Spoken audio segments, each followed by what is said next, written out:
नमस्कार दोस्तों, मैं अंकित वर्मा एक बार फिर से स्वागत करता हूं आपके अपने चैनल अंकित वर्मा ऑल एचपी नोटिफिकेशन में।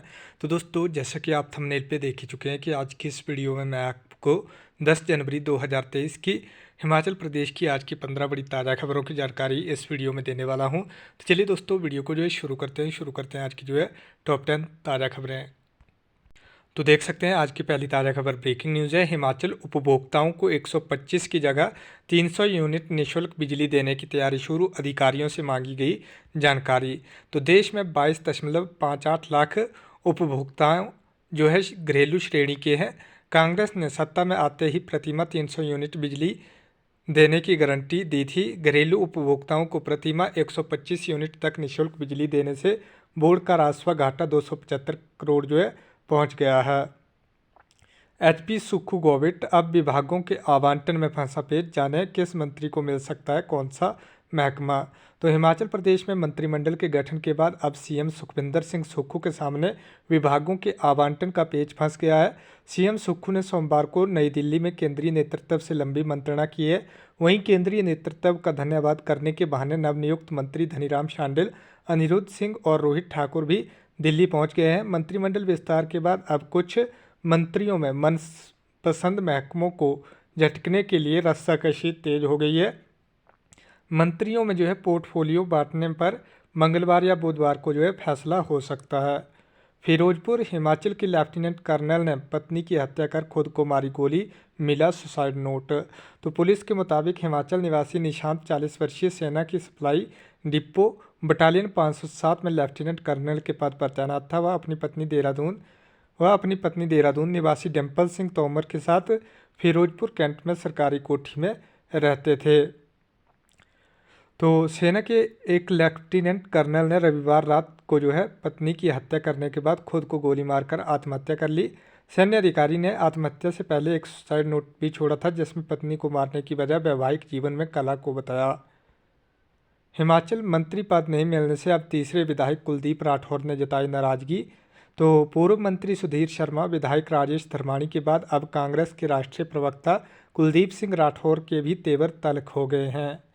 हिमाचल वेदर, हिमाचल के 7 जिलों में भारी बारिश बर्फबारी का अलर्ट, 4 दिन खराब रहेगा मौसम।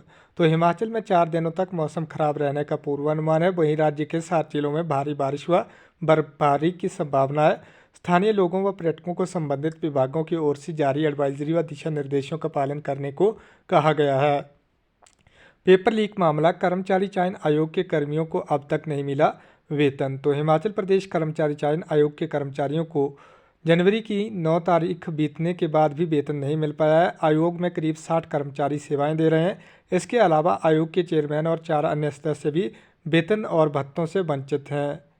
मंत्री बोले 75,000 करोड़ के ऋण के कारण मजबूरन बढ़ाना पड़ा डीजल पर वैट। तो पूर्व सरकार ने 5,000 करोड़ रुपए की वित्तीय देनदारियां भी छोड़ी हैं। बिना सोचे समझे किए गए गैर जरूरी और अनुत्पादक खर्चों के कारण ही वर्तमान प्रदेश सरकार को राज्य में डीजल पर जो है वैट की दरें बढ़ाने को मजबूर जो है होना पड़ा है।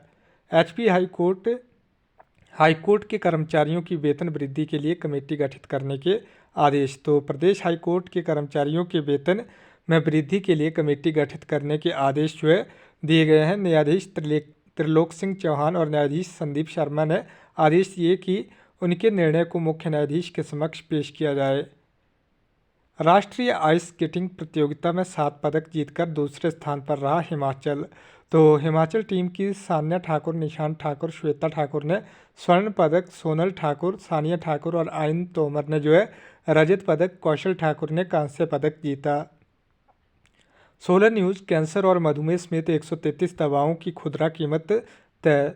तो 133 दवाओं की खुदरा कीमतें दवा मूल्य निर्धारण नियामक ने तय कर दी हैं। एनपीपीए की ओर से इस बारे में अधिसूचना जारी कर दी है।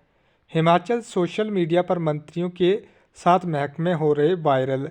तो मंत्रियों के साथ जोड़े गए महकमे सोशल मीडिया पर वायरल हो रहे हैं। हालांकि देर रात तक सरकार ने इस पर कोई निर्णय नहीं लिया था। स्वर्ण जयंती मिडिल मेरिट परीक्षा के लिए जो है 20 जनवरी तक करें आवेदन। बिलासपुर न्यूज़, सीमेंट प्लांट शुरू करने की मांग को लेकर जेपी नड्डा से मिले ट्रक ऑपरेटर, तस्वीरें आप देख सकते हैं।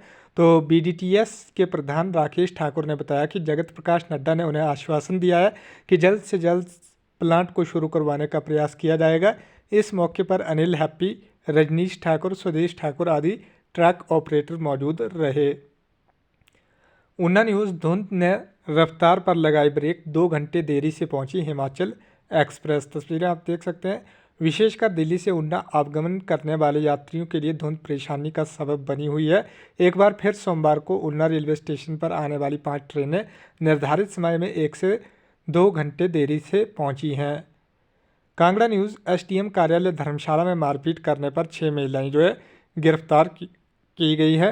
एसडीएम कार्यालय धर्मशाला में सोमवार सुबह 2 पक्षों में लड़ाई झगड़ा हो गया। यह झगड़ा बाद में मारपीट में बदल गया, जिसे शांत करवाने के लिए पुलिस थाना धर्मशाला की टीम को बुलाना पड़ा। पुलिस ने लड़ाई झगड़ा करने पर 6 महिलाओं को गिरफ्तार किया है। जाली सर्टिफिकेट से एडमिशन, चंबा मेडिकल कॉलेज में एमबीबीएस कर रही कांगड़ा की प्रशिक्षु छात्रा का पहला पर्दाफाश। तो पंडित जवाहरलाल नेहरू मेडिकल कॉलेज चंबा में छात्रा की नीट के परीक्षा परिणाम में छेड़छाड़ कर एमबीबीएस में दाखिला हासिल करने के मामले में पुलिस ने जांच तेज कर दी है। पुलिस मामले से जुड़े हर पहलू की गहनता से जांच कर रही है। प्रदूषण रोकने के लिए खुद आगे आए उद्योग, संजय गुप्ता ने नगर निकायों के नियमों पर ध्यान देने के दिए आदेश। राज्य प्रदूषण नियंत्रण बोर्ड अध्यक्ष ने नगर निकायों के नियमों पर ध्यान देने के आदेश दिए हैं। ट्रक ऑपरेटर यूनियन ने बढ़ाया माल भाड़ा, डीजल का दाम बढ़ने के बाद प्रति किलोमीटर 90 पैसे से 1.5 रुपये की बढ़ोतरी। डिपो धारक कनेक्टिविटी को खुद खर्च रहे पैसा, मशीनें चलाने के लिए हर महीने वाईफाई पर खर्च हो रहे 417 रुपये।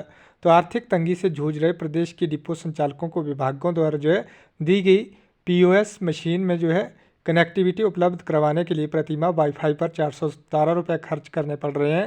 हालांकि सरकार ने जिस कंपनी को इसका जिम्मा सौंपा है, या सारी जिम्मेदारी उस कंपनी की है, बावजूद इसके प्रदेश के निजी डिपो धारक व सहकारी सभाएं पीओएस मशीनों में कनेक्टिविटी पर सारा खर्च अपनी जेब से कर रहे हैं। हमारी प्राथमिकता प्रदेश का सर्वांगीण विकास। तस्वीरें आप देख सकते हैं। उप मुख्यमंत्री मुकेश अग्निहोत्री से सोमवार को यहां विभिन्न प्रतिनिधि मंडलों ने मुलाकात की।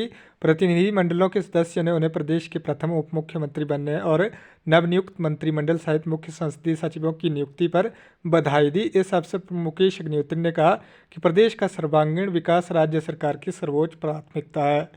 अब मुख्यमंत्री सुक्खू को खालिस्तान पन्नू की धमकी। तो भारत जोड़ो यात्रा का समर्थन न करने को कहा, बोला भिंडरा वाले के पोस्टर वाली घटना से ले सीख। भरमौर में आग लगने से 2 मंजिला मकान जलकर राख, पीड़ित परिवार को 15 लाख का नुकसान। तस्वीरें आप देख सकते हैं। उपमंडल मुख्यालय भरमौर में रविवार रात एक 2 मंजिला मकान आग की भेंट चढ़ गया।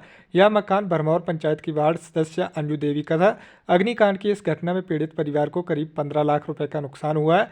बहरहाल प्रशासन की तरफ से पीड़ित परिवार को फौरी राहत के तौर पर 15,000 रुपये की राशि दी गई है। आग लगने के कारणों का अभी पता नहीं चल पाया है। बद्दी में डीजल से भरे 18 ड्रम जब्त, हरियाणा से जीप में लाई जा रही थी अवैध सप्लाई। हिमाचल पहुंचे भारत जोड़ो यात्रा के निमंत्रण। तो राहुल गांधी की भारत जोड़ो यात्रा का हिस्सा बनने के लिए कांग्रेस नेताओं को निमंत्रण मिलने शुरू हो गए हैं। पहला निमंत्रण कांग्रेस प्रवक्ता अनिल गोयल को मिला है। पीडब्ल्यूडी में सर्दियों की खरीद पर सीएम सुक्खू लेंगे फैसला, लोक निर्माण विभाग सीएम ऑफिस भेजेगा फाइल। सीपीएस पर बोलने वाली बीजेपी ने बोर्डों निगमों में हारे नेता किए थे नियुक्त। सीएम सुक्खू के 2 सिपाहियों अनिरुद्ध और विक्रमादित्य सिंह ने जयराम पर कसे तंज। तो सुक्खू सरकार द्वारा सीपीएस की नियुक्ति पर बीजेपी सरकार के लगातार किए जा रहे हमले पर सोमवार को कैबिनेट मंत्री अनिरुद्ध सिंह एवं विक्रमादित्य सिंह ने पलटवार किया है। इन दोनों नेताओं ने कहा कि पूर्व सीएम एवं नेता प्रतिपक्ष जयराम ठाकुर को चर्चा में बने रहने के लिए आधारहीन एवं बेतुकी बयानबाजी कर रहे हैं। दोनों मंत्रियों ने कहा कि मुख्य संसदीय सचिवों की नियुक्ति के बारे में पूर्व सीएम के आरोप भी गैर जिम्मेदाराना है। उन्होंने पूर्व सीएम को याद दिलाते हुए कहा कि पूर्व सरकार के कार्यकाल में विभिन्न बोर्डों एवं निगमों में अध्यक्ष तथा उपाध्यक्षों के बड़े स्तर पर नियुक्तियां की गई थी। उन्होंने कहा कि सभी हारे और नकारे हुए दूसरी पंक्ति के नेताओं को उस समय उपाध्यक्ष और अध्यक्ष बनाकर मल्लाईदार पदों पर सुशोभित किया था। तो दोस्तों ये थी ताज़ा खबरें। आज की। अगर आपने अभी तक वीडियो को लाइक नहीं किया है, वीडियो को लाइक करके शेयर कर दें और चैनल को सब्सक्राइब करना बिल्कुल भी ना भूलें, ताकि आप तक हिमाचल प्रदेश की हर नोटिफिकेशन सबसे पहले पहुंच सके। धन्यवाद। जय हिंद, जय भारत।